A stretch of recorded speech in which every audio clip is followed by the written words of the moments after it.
Imagine a proud European nation, birthplace of democracy, philosophy, and the very idea of money, suddenly locked out of its own banks. ATMs rationed just €60 a day, hospitals ran out of medicine, pensions were frozen overnight, and millions faced a terrifying choice: accept brutal cuts dictated by foreign officials or risk total chaos by abandoning the euro. In 2015, Greece came within hours of financial collapse, and the shocking part? The people who pushed the country to the edge walked away untouched, while ordinary families lost everything. Stay until the very end, because I'll reveal the hidden power plays that turned debt into a silent weapon, the scandalous moment a nationwide no vote was ignored, and the chilling warning signs flashing right now in countries you probably think are safe. These revelations are too explosive to miss. They could protect your own money from the same trap. In the summer of 2015, a modern European country that gave the world democracy and philosophy stood days away from total economic meltdown. Banks closed for weeks, cash machines limited withdrawals to pocket change, retirement funds froze, and a proud member of the European Union found itself begging international lenders just to keep the lights on. This wasn't a distant developing nation. This was Greece, sharing the euro with economic giants like Germany and France, using one of the world's most respected currencies. Yet it teetered on the edge of default, exactly like ancient empires in their final hours. How does a developed country, backed by powerful global institutions, end up needing rescue package after rescue package? More importantly, why should you care, even if you've never visited Athens?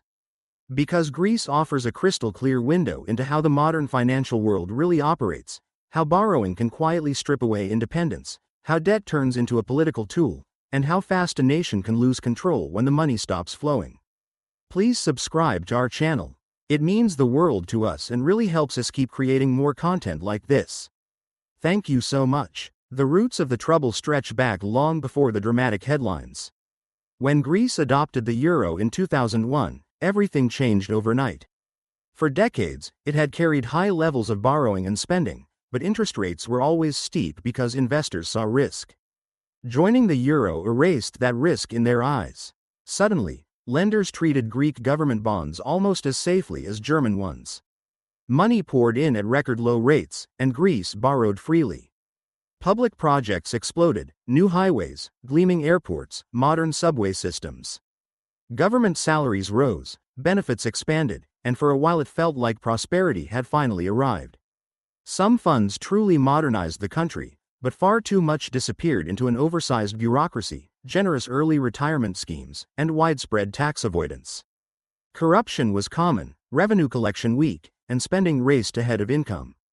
Beneath the surface optimism of the 2000s, the debt mountain kept growing silently. Then the global financial storm of 2008 struck. As markets panicked after major bank failures overseas, investors started examining government balance sheets more closely. When they turned to Greece, the picture was alarming. Late in 2009, the world learned that official deficit numbers had been dramatically understated for years. The true shortfall was nearly 15% of economic output, far beyond EU limits. Trust vanished instantly. Interest rates on new borrowing shot into double digits, making fresh loans impossible. By spring 2010, Greece was locked out of bond markets and turned to the European Union and International Monetary Fund for emergency help. The first rescue package totaled €110 billion, but it came with tough strings attached: deep spending cuts, higher taxes, pension reforms, and sweeping changes to labor laws. These austerity measures were meant to shrink the deficit and calm nervous investors. Instead, they pushed the economy into a painful downward spiral. Output contracted sharply year after year. Unemployment climbed past 27%, with younger generations facing rates above 60%. Hospitals lost staff and supplies, schools deteriorated, small businesses shuttered by the thousands. Families watched lifetime savings lose value as wages fell and prices for essentials rose. Worst of all, the debt itself kept climbing. When an economy shrinks faster than you can pay down loans, the burden actually grows heavier relative to income. By 2012, a second bailout of €130 billion arrived, accompanied by the largest debt restructuring in history. Private investors were forced to accept huge losses. Yet relief remained temporary. Each new package brought fresh rounds of cuts, deeper recession, and mounting frustration. The drama peaked in 2015 when a new government, elected on promises to end austerity, called a nationwide referendum. Citizens were asked whether to accept the latest harsh terms from creditors. An overwhelming 61% voted no, sending a clear message: enough is enough. Celebrations filled the streets, but just days later, the same government signed an even stricter agreement.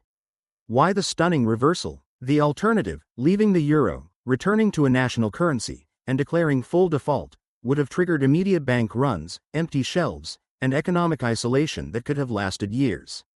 In that moment, Greece discovered its economic decisions were no longer fully its own. Budgets, taxes, pension levels, even privatization of ports and airports were now overseen by a group of institutions known as the Troika: the European Commission, European Central Bank, and IMF. Sovereignty hadn't vanished on paper, but in practice, key choices belonged to creditors. This pattern feels eerily familiar to anyone who studies history. Debt has long served as a quiet instrument of influence, no armies required.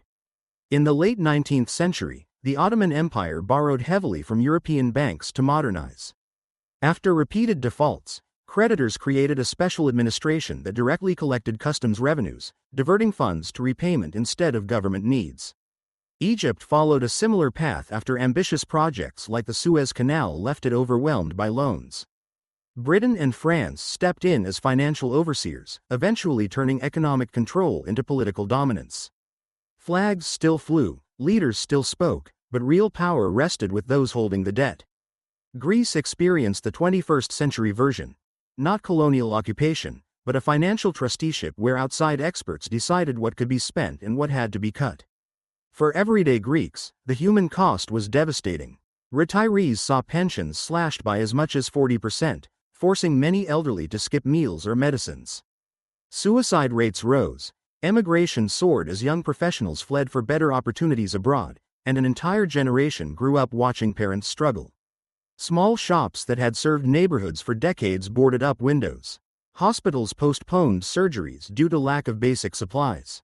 Even after stabilization, the economy operates at a permanently lower level. A full decade of growth simply disappeared.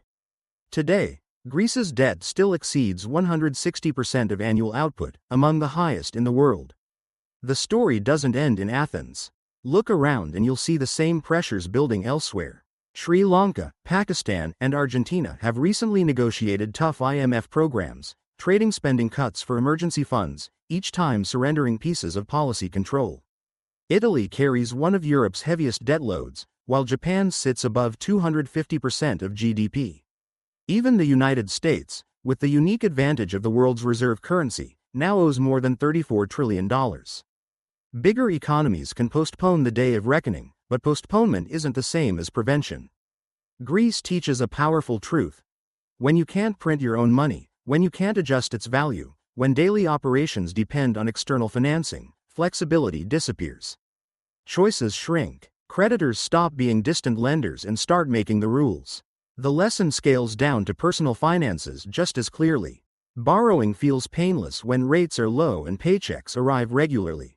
It buys homes, cars, education, vacations, everything seems within reach. But the moment confidence wavers, job loss, interest rate spike, unexpected expense, those monthly payments become chains. Options narrow, stress rises, and suddenly someone else's terms dictate your life. Greece didn't collapse with dramatic invasions or crumbling walls. It surrendered control quietly, inside one of the most advanced economic unions ever created, under institutions designed to prevent exactly this outcome. Financial independence, whether for a country or an individual, is far more fragile than most realize. History may not repeat word for word, but the rhymes are unmistakable.